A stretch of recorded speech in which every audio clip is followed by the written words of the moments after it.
Hello, everyone. My name's Ellen Rogin, and welcome to Horsesmouth Live. I am so excited to be here with you today on lots of different formats, and we have a really special guest. We have a return guest, actually, David Fisher, who we're going to have a conversation today about how things are changing in the way we do sales and networking in this increasingly more virtual world. And he's truly an expert on this. And when I was thinking back about my relationship with David, we met a bunch of years back where I saw him speaking right when I think first LinkedIn first became really popular, and he was training on how to use LinkedIn.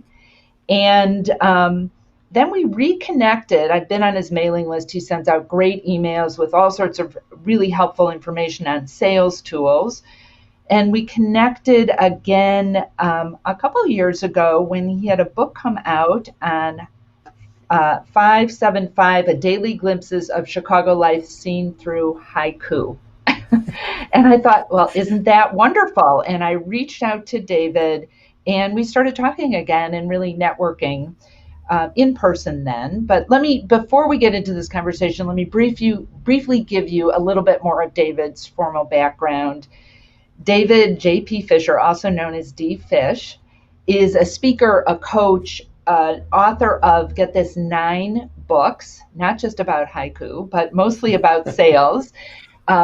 His 2 of the books that I think you should really know about are Hyperconnected Selling and Networking in the 21st Century. I love this subtitle, Why Your Network Sucks and What to Do About It. David does training, speaking, coaching on using his background as really an entrepreneur and successful sales professional to give people nuanced strategies about how to really sell in an authentic, empathetic way that is also super effective and makes you feel good about it. So, David, welcome. I'm so excited to have you here on my first edition of Horsesmouth Live. I know you've been on our podcast before, but welcome. Thank you. I'm excited to be the guinea pig. Right. So this will be a lot of fun. Yeah, well, I know, and I've watched your LinkedIn Live. You're a real pro at this. You've been really involved with LinkedIn and other sales, kind of virtual sales tools like that for years. So I'm so curious, given the world that we're in, where everyone, whether they were comfortable or not, has been thrown into this virtual sales world, whether it's on platforms like Zoom or whatever they're using. And I'm curious how you think this is going to, once we're not having to stay at home, how you think this is going to change or impact the way that we network going forward? It's a really good question. And I think there's actually 2 parts. I think there's actually a push and a pull. And what I think we've seen because of the pandemic, because of the sheltering in place orders and all of that, we've had an acceleration towards the virtual that's been going along for the last 5 to 10 years. Right, LinkedIn has been around, Zoom and other video call platforms have been around. There's been the ability to do virtual or digital engagements and networking. And some people have really embraced it. Some people have dipped a toe into it. A lot of people have been like, not for me. And what this has forced us to do is get really conversant with those platforms and get, whether or not we're comfortable with it, get really involved and engaged in that virtual way. So I think that's been very interesting, where we've all been thrown in the deep end. You got to learn how to swim. But at the same time, I think it's also really reinforced the value and the power of the in-person, right, of the offline. And I think what we've really seen is that even though there is a lot of effectiveness and efficiency to the digital world, we are social creatures. There's just something different about being in person. And so I think at the same time that we've seen this acceleration of using virtual tools, I think we've also gained an appreciation for, hey, I can't wait till I can go out and, meet somebody at a coffee house, have lunch with them, go to a conference, go to an event. And I think what we'll see moving forward is much more of a balance than we have in the past. Yeah, stepping into this virtual world, you said people have gotten thrown into it, whether we're comfortable or not. I had an interesting conversation this morning with someone who said to me, look, you could give me 2 minutes to stand up in front of a group of 500 people and I'd be comfortable, which most people wouldn't be. But seeing myself on a Zoom call is so uncomfortable for me. And he wasn't even talking about where he's doing a video where it's taped. He's talking Right. about just any kind of Zoom meeting. Yeah. And He is not alone. yeah, He is not alone. It, that's what I it, said it's to him. it is a different it's a different platform. It's a different way of speaking. Kind of like you mentioned, he would be okay standing in front of 500 people. A lot of people wouldn't. You and I are both speakers. The first time we did it, we weren't necessarily comfortable. Or I mean, I don't know about you. I don't. I definitely wasn't good. These days when after an engagement, people are like, "Oh, that was fantastic," and I'm like, "It's been 20 years. I hope I figured it out." I think we're going to see a bit of that with virtual tools, and to a certain degree, there will be people who are not going to embrace this wholeheartedly by any means. There's definitely people who are going to really appreciate the in person more, or just want to talk, audio only on a phone, old school. But it's going to put another tool in the toolbox, right? It's just another way we can engage. And so to the people who aren't super comfortable with it, I go, yeah, I get it. It is different. It gets better. I mean, one of the things that was really beneficial for me is over the last couple of years, I have done a lot of webinars. I have done a lot of video. I've started my own podcast, and some of that stuff I actually edited myself. And I think you can appreciate this. You've probably watched a video of yourself, and you just cringe. Like, that's just a human reaction. But then you get used to it. My wife now, if I'm editing, a video, for example, she just laughs at the fact that I'm sitting there listening to myself talk about myself over and over. I still don't like it, but I've gotten comfortable with it, and I think that's going to happen for people moving forward for sure.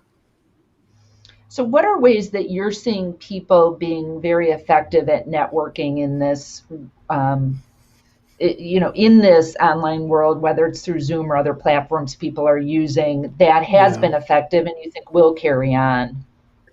Yeah, I've definitely seen a subset of people get more engaged in the social media platforms, right? So you think of those kind of like as the large venues we have, the most obvious one being LinkedIn, but definitely Facebook or Instagram, Twitter to varying degrees.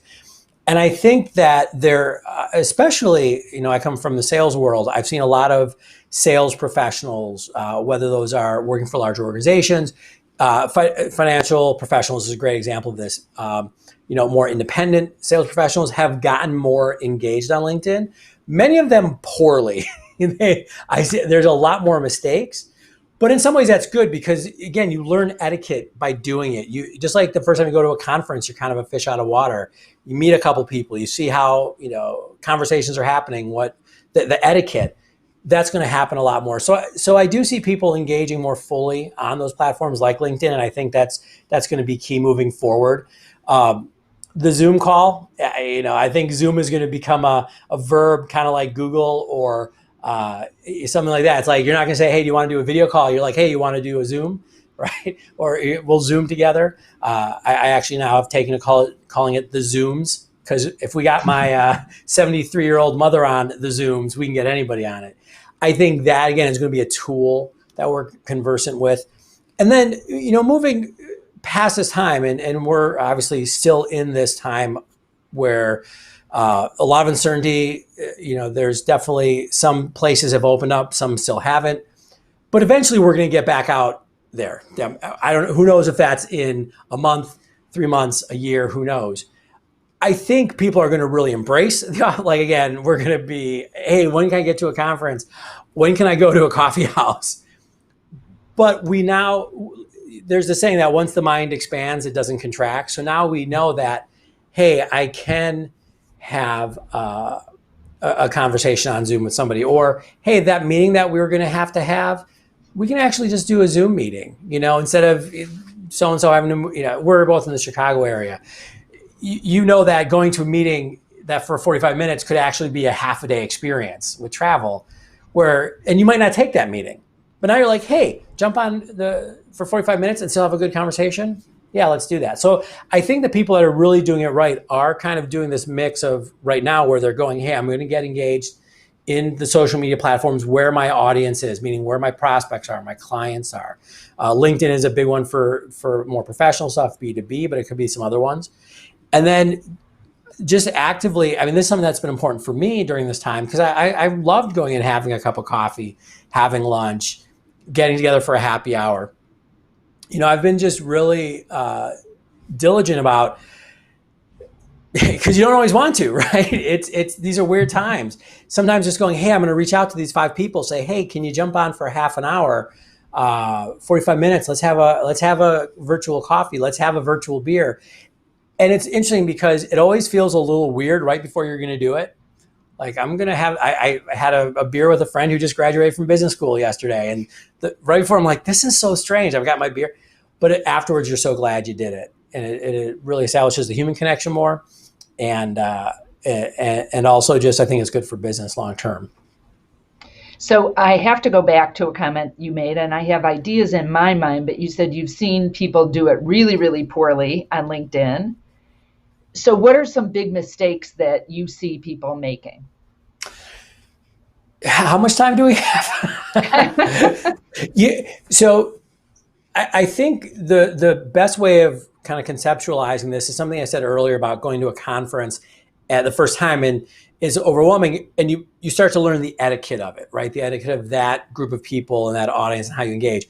It's the same thing online. And when you really get down to it, it's still human to human interaction, right? So the couple things I've seen that are really problematic. One is that, especially people who haven't used LinkedIn a lot previously, is they kind of jump right in and try to short circuit the process, right? Relationship building is not something that happens overnight. I often use the analogy of planting a seed. A farmer doesn't go plant a seed and then come back the next day and be like, well, why can't I harvest my crop? They cultivate it. They put the time and energy into it. The same thing you need to do on LinkedIn. So we've seen a rash of this where is, again, especially more salespeople, business development. A lot of people in financial services, unfortunately, fall under this, where they'll connect or they'll show up and they're just pitching right away, right? And you wouldn't do that in the real world. Hopefully, maybe you would, and if not, this doesn't apply to you. But most of us wouldn't. But we forget that we can't do that online. So like, oh, this person just accepted my connection request. Hey, do you want to have a meeting with me right now? Can I have your time? Can I sell? It's just jarring, and it's not effective. And so the idea of doing that is looking at LinkedIn as just a place to speak at people doesn't work. If you really go, how can I build relationships? How can I share some great content? How can I engage with the content that other people are sharing? And then, if they say something or if I feel that it's appropriate, going, hey, can we have that Zoom meeting? Can I have a half an hour of your time? I mean, to be straightforward, I just yesterday got the second message from somebody who's in the financial services. He connected with me a while ago and I accepted that connection.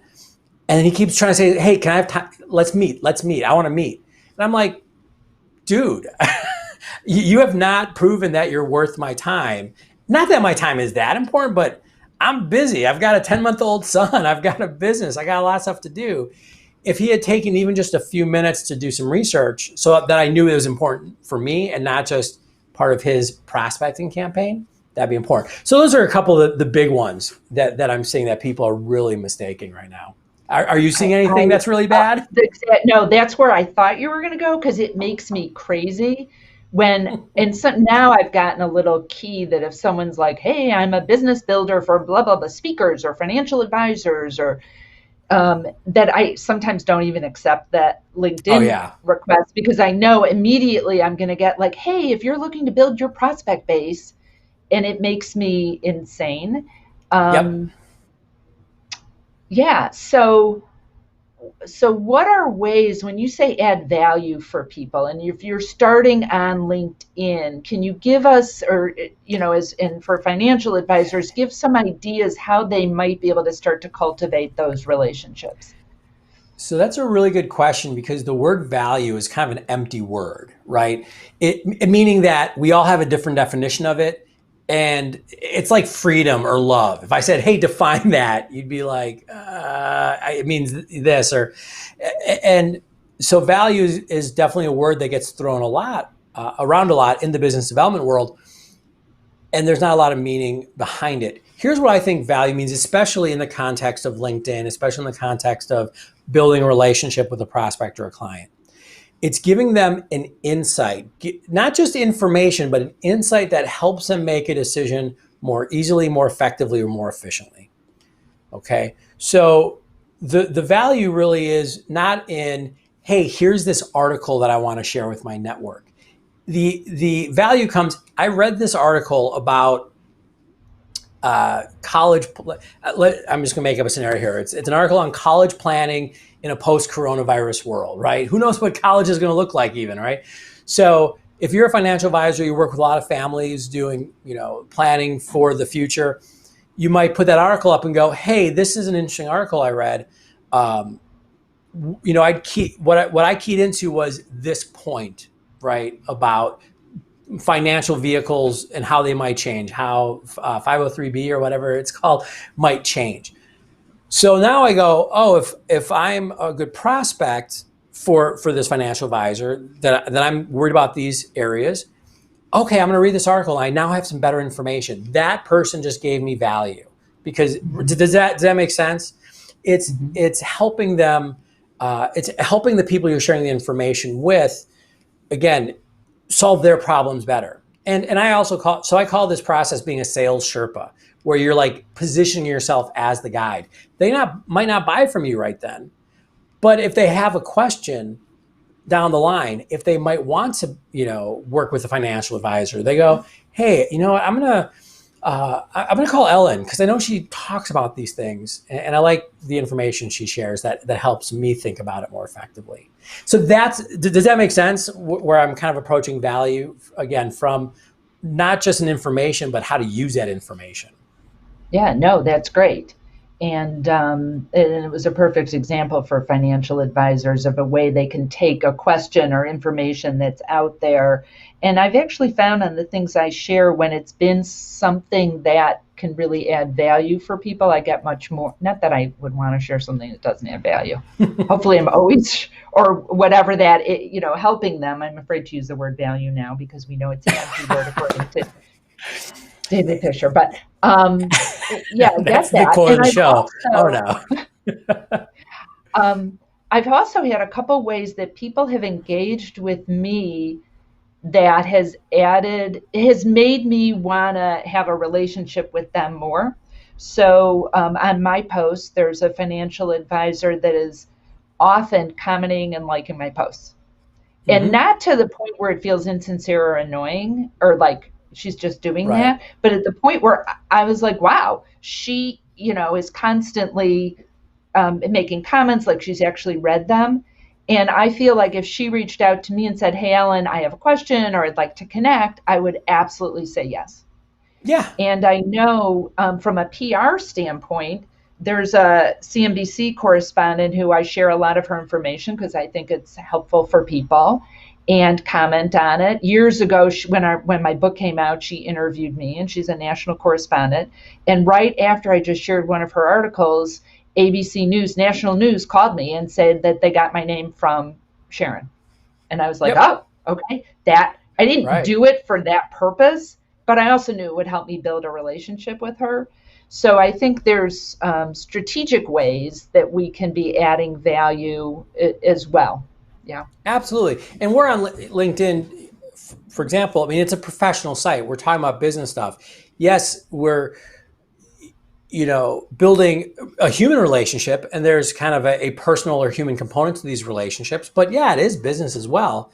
And I love what you said there. Is just somebody who has been present. That's what I would suggest for a lot of people.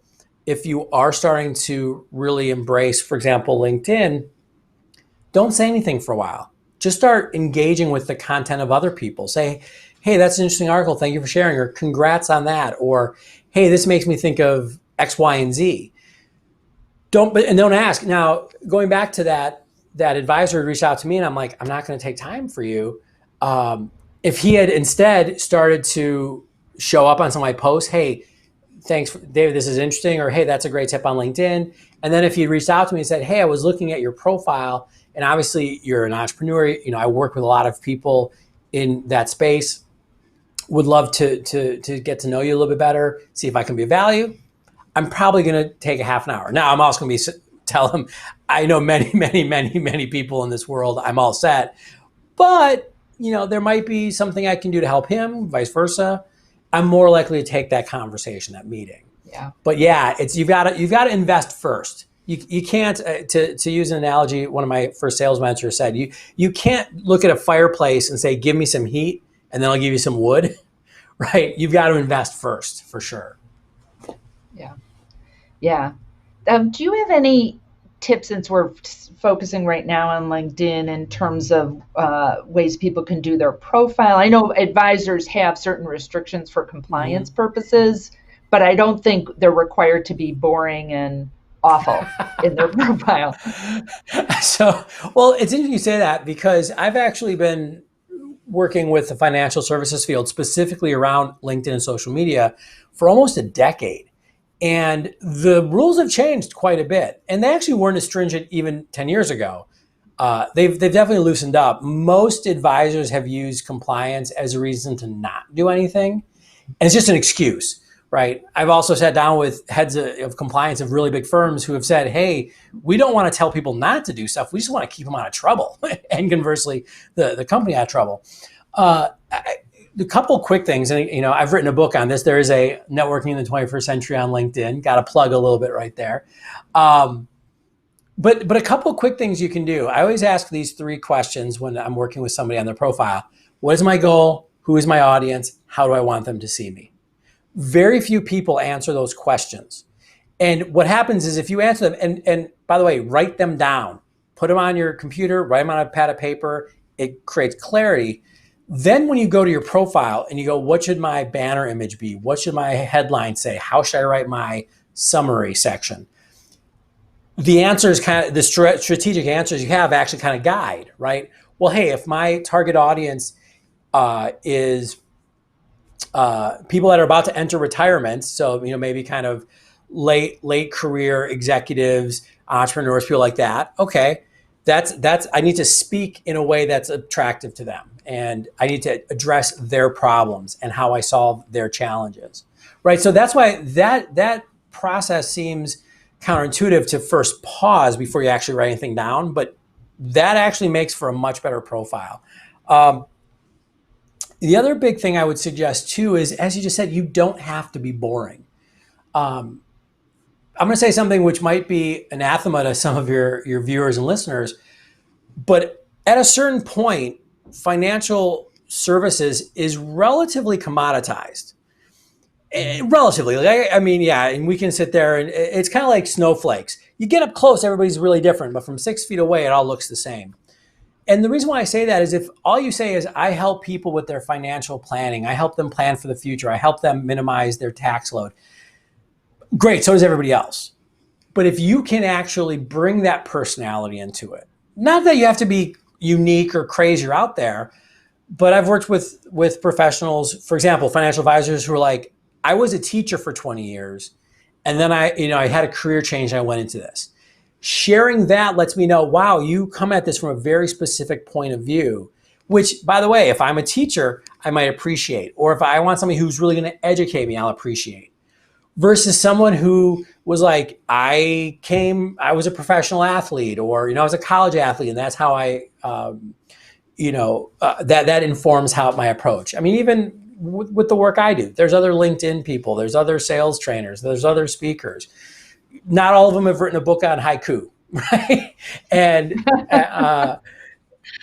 it was just kind of a fun project for me. But obviously, that's going to inform a little bit of how I work. And so I also run a podcast called Beer Beats in Business. So obviously, I like beer, I like music. I'm okay with sharing that because that's what differentiates me. And by the way, some people are going to be attracted to that and want to engage. Some people might not. That's okay. And I think that advisors also have to be willing to kind of plant a flag a little bit and say, this is what I'm about. This is who I am and who I serve. Be okay with the people it brings, and be okay with the people that just go, nah, not for me. That's totally cool. When I was a financial advisor, as you know, I'm not in that business right now, and in the business of supporting financial advisors. And doing training and speaking, but I was at my broker dealer. They did this whole video series and they wanted me to be in it. And they were doing clips of different advisors. And the line that they gave me was, "I am a trusted advisor." And honest to God, I could not get it out of my mouth without laughing hysterically. And the guy was getting really annoyed, but I was hysterical. I'm like, I am a trusted advisor. If I see that on, seriously, like, what is someone going to put? You cannot trust me. Right. All advisors hopefully think they're a trusted advisor. And that to me Right. is an example of like boring and so what? Of course. Of course, do you need to state that? But I love the examples that you gave. Um, from getting to know you in the, last few years when we've gotten to know each other better, I've loved getting to know the things that make you different, that you're a Hmm. meditator, that you're a new dad, that you went to Northwestern where my daughter went to school. Hmm. Um, and it gives me a sense of why your training would be different and why I've recommended you as a speaker and a sales trainer, because I have a sense of who you are. And I know other people that do sales training. You're not the Right. only person I know, but I have a sense that way. And I think that's important for advisors as well, because it is, I like to talk when I'm doing speaking about what your superpower is, because Right. and it's similar to what you're saying. It's what sets you apart, what makes you unique, because it's not going to be just your investment strategies. I mean, that is not a good thing to necessarily be selling on, because we can't always know that what that's going to end up being. Right. And especially if you're with a larger firm, you've got the same strategies that the person at the next desk or the next office does. And I like kind of thank you for the kind words. Just like there might be things about me that you know about me that would make you suggest me to certain organizations, there also might be things about me or about somebody else where you're like, oh, I'm going to suggest this other person, right? And again, that's totally okay. Um, I think that there's a lot of different ways of approaching life and business for sure. And the more that you can kind of connect with who you are and what you do, and use all these tools, like I mean, we're going kind of farther afield than just LinkedIn, but when you know what those are, then you can connect it to LinkedIn or your networking or your conversations and go, hey, this is what I'm really about. That and it's funny, the more you share that, it doesn't drive people away. It actually attracts them to you. Yeah, yeah. Great. So, in the little bit of time that we have left, David, is there one last tip or idea or actionable suggestion that you have for people watching this or listening to our conversation that you'd like to leave us with? Sure. I'm going to squeeze in two real quick ones. One is we've talked about a lot, but cultivate relationships, whether it's LinkedIn, whether it's doing Zoom meetings, going old school with the phone call before we can get back out into the real world. Take the time to invest in 2 or 3 relationships a week. Even just have a list of them, where it's just, hey, I haven't talked to Ellen for a while. I'm going to ping her. I mean, I do that. I actually have reminders that pop up in my Outlook. Hey, it's been a while since you talked to Andy. Send him an email. Everybody always says thank you. A mutual friend of ours, Joy Davenport from the Hoopus Performance Network, always laughs whenever I reach out to him. He's like, "Oh, it's my time." And you know what? We have great conversations. We do a lot of work together. We enjoy our beers together. And, so I do that. The second thing, if you want to really stand out too, write handwritten notes. That's something that I've been doing a lot of. And people right now in this online world, we're kind of overloaded and overwhelmed. We get so many emails. There's webinars, there's Zoom calls. Take a few minutes just to write a 2 or 3 sentence, hey, thinking of you, or thank you note. Put a stamp on it. The US Postal Service is still around and they're fantastic. For 50 cents, they'll drop something off for you anywhere in the country. That's amazing. And it's the open inbox. How many handwritten notes did you get this week? Right? Yeah, And it's no, probably pretty I small. love that. So yeah, it can be Yeah, I pretty love powerful. that. So those are my two. Yeah. And David walks his talk, because that's how we reconnected 2 weeks ago. He reached out and said, "Hey, it's been a while." I was a little disappointed because Liam, his son, was not on the call with us. Six Next months time. Next old time. now, No, yeah. So 10 next months. time, but He keeps growing. 10 months. Oh my gosh, good. Well, David, thank you so much. If people want to learn more about your work and what's up with you, where should they go? Best place is start with LinkedIn, linkedin.com/in/imdfish, IAMDFISH. You can also find our online home, davidjpfisher.com. And I do have that weekly newsletter. Thanks. We just popped that up. I do have a weekly newsletter sent out with a ton of tips on LinkedIn, networking, sales, business development, marketing, all kinds of fun stuff. So those are probably the best ways to reach out to me. Yeah, so definitely get signed up for David's newsletters. I've been getting them for years. They're really great. And connect with him on LinkedIn and see what he's doing. Besides, you're going to want to be connected with David. Like, watch what he's doing. Look at his profile. Watch his LinkedIn Lives. It's really, really great. And Thank it you. inspired me to set an application in for LinkedIn Live. We'll see if I get Nice. that. All right. Thank you.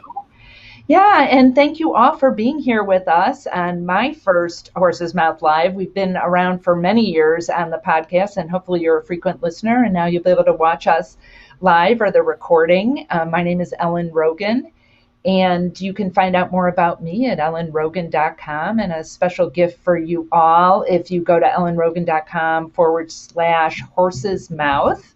I have a special report about what clients crave. And then also, as many of you know, I've been doing a series of webinars for Horse's Mouth on how to use mindfulness to really boost your business. So there's some resources there Awesome. for you as well.